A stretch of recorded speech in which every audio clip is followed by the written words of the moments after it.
সবাইকে আসসালামু আলাইকুম। আজ আপনাদের রান্না করে দেখাবো কোনো ধরনের তেল ছাড়া পারফেক্ট ঝরঝরে সাদা পোলাও। আজকের ভিডিওতে আমি অনেকগুলো টিপস শেয়ার করব, যেগুলো ফলো করলে যে কেউ তেল ছাড়া পারফেক্ট ঝরঝরে পোলাও রান্না করতে পারবেন। আশা করি আমার আজকের ভিডিও আপনাদের ভালো লাগবে। কথা না বাড়িয়ে চলুন জেনে নিই তেল ছাড়া পারফেক্ট ঝরঝরে সাদা পোলাও রান্নার প্রস্তুত প্রণালী। কোনো ধরনের তেল ছাড়া পোলাও রান্না করার জন্য প্রথমে একটি পাত্রে নিয়ে নিব ২ কাপ পরিমাণ চিনি গুঁড়া পলার চাল। আপনি চাইলে এখানে কালো জিরা পলার চালটাও ব্যবহার করতে পারবেন। যেই কাপ দিয়ে চালটা মেপেছি এই কাপ দিয়েই আজকে আমি পানি মেপে দিব। এবার পর্যাপ্ত পরিমাণ পানি দিয়ে চালগুলোকে আমি ভিজিয়ে রাখবো ১ থেকে ১.৫ ঘন্টা। এই পানিতে ১ থেকে ১.৫ ঘন্টা চালটা ভিজিয়ে রাখার জন্য রান্নার পর চালটা অনেক বেশি ঝরঝরে হবে। আমি ১ ঘন্টা পরে পানিটা ২-৩ বার চেঞ্জ করে খুব ভালো করে চালটাকে ধুয়ে নিব। চলে এলাম রান্নায়। চুলায় একটি পাত্র বসিয়ে দিলাম। দিয়ে দিব আস্ত গরম মসলা। প্রথমেই দিয়ে দিলাম ২ টা তেজপাতা, ২ টুকরা দারচিনি, ৪ টা এলাচ, ৪ টা লবঙ্গ। এবার গরম মসলাগুলোকে আমি একটু টেলে নিব। তেল ছাড়া কোনো কিছু ভেজে নেওয়াকেই টেলে নেয়া বলে। আমি কয়েক সেকেন্ডের মতো একটু টেলে নিয়ে দিয়ে দিব পেঁয়াজ কুচি। পেঁয়াজটাকেও আমি তেল ছাড়া একটু টেলে নিব। এতে পেঁয়াজের যে কাঁচা একটা গন্ধ আছে সেটা চলে যাবে। আমি মিডিয়াম আঁচে ৩ থেকে ৪ মিনিটের মতো পেঁয়াজটাকে একটু ভেজে নিব। তেল ছাড়া পোলাও রান্না করলে আমি কোনো ধরনের আদা রসুন ব্যবহার করি না। আদা রসুন ব্যবহার করলে আমার কাছে মনে হয় আদা রসুনের একটা গন্ধ থেকে যায়। পেঁয়াজটাকে আমি ভেজে নিয়েছি ৩ থেকে ৪ মিনিটের মতো। যখন এরকম কালার চেঞ্জ হবে তখনই দিয়ে দিব পানি। পানির মাপটা আপনাদের বলে দিচ্ছি, প্রতি ১ কাপ চালের জন্য ১.৫ কাপ পানি দিতে হবে। আর চাল যদি পুরো না হয় তাহলে ১ কাপ চালের জন্য ২ কাপ পানি দিতে হবে। আজকে আমি ২ কাপ চাল ব্যবহার করছি সেজন্য আমি ৩ কাপ পানি ব্যবহার করব। প্রথমে আমি ২ কাপ পানি দিয়ে দিলাম আর ১ কাপ দুধ দিয়ে দিব। এই দুধটা দেওয়ার জন্য পোলাওটা অনেক ঝরঝরে হবে। আর এই কাপটা দিয়ে মেপেই কিন্তু আমি চাল নিয়েছিলাম। দুধ আর পানি মিলে এখানে টোটাল ৩ কাপ আছে।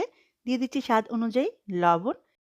দিয়ে দিব ৪-৫ টা কাঁচামরিচ। পানি দেওয়ার পরে কাঁচামরিচটা ব্যবহার করবেন। এতে কাঁচামরিচের সুন্দর একটা কালার থাকবে। এবার পানিটা ফুটে ওঠা পর্যন্ত অপেক্ষা করব। কোনোভাবেই জাল করে পানিটা কমিয়ে ফেলা যাবে না।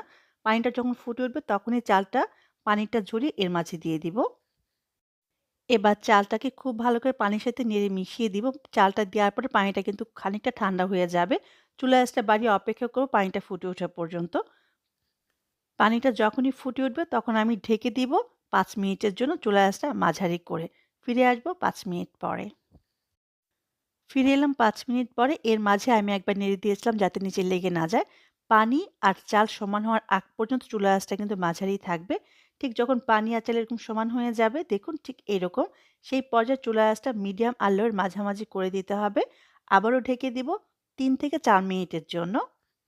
ফিরে এলাম ৪ মিনিট পরে। পানিটা সম্পূর্ণ শুকিয়ে গেছে। এই পর্যায়ে আমি নেড়ে নিচের পোলাওগুলো উপরে নিয়ে আসবো আর উপরের চালগুলো নিচে নিয়ে যাব। এতে সম্পূর্ণ চাল সমানভাবে সেদ্ধ হবে। এই পর্যায়ে আমি দমে দিব। এবার চেপে আমি একটু সমান করে দিব পোলাওগুলোকে। তারপর এর উপরে দিয়ে দিব পেঁয়াজ বেরেস্তা। এই রান্নায় অবশ্যই পেঁয়াজ বেরেস্তা একটু বেশি করে ব্যবহার করতে হবে। আমি এখানে প্রায় ১/২ কাপ পরিমাণ পেঁয়াজ বেরেস্তা দিয়ে দিলাম। এবার দিয়ে দিব সুন্দর একটা ফ্লেভারের জন্য ২ টেবিল চামচ পরিমাণ ঘি। এই পর্যায়ে ঘিটা ব্যবহার করলে খেতে অনেক বেশি ভালো লাগবে। তবে আপনি যদি একেবারে তেল ঘি ব্যবহার করতে না চান সেক্ষেত্রে ঘিটা বাদ দিতে পারেন। এবার পোলাওটাকে দমে দিতে হবে।